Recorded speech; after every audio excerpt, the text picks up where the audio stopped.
halafu atakupumzika. Lakini yuko ambaye kaburi lake hadi leo liko wazi, anaitwa Yesu Kristo wa Nazareti. Haleluya. Maana wanadamu nao wana akili mbovu kweli. Anategemea masanja. Wakati masanja ni wakupona malaria kule wanakufa na kufa. Anategemea kale kama mganga na kienyeji. Anakimbilia. Unategemea kitu ambacho hakijulikani. Wakati kile kinazikwa, na wewe unazikwa. Nisikilize mtu wa Mungu. Mimi namtegemea Yesu ambaye azikwi. Alizikwa mara moja. Siku ya kwanza akakabili. Ya pili, ya tatu akafufuka.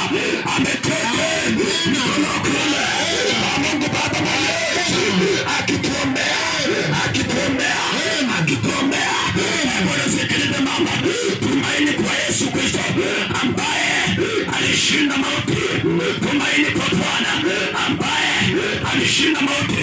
Akitegemea hela sisi, tunategemea Yesu Kristo. Hawezi kunipima kwa hela, tunapima kwa Yesu Kristo, kwa sababu yeye ndiye mwenye hela. Amen. Haleluya.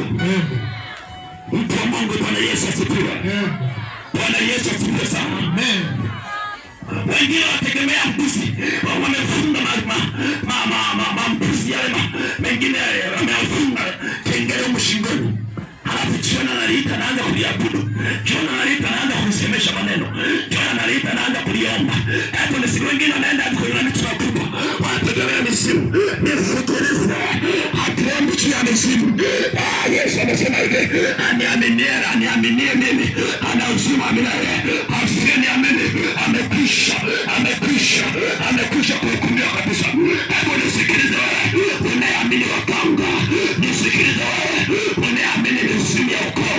Nisikilize wewe unayesema kwamba baba mkulu hajasema hivi. Nisikilize wewe unayesema mayo mkulu hajasema hivi. Nisikilize wewe unaenda kwa pipi mkulu, unaenda kwa wakanga, unasema kwamba mtaalamu amesema hivi.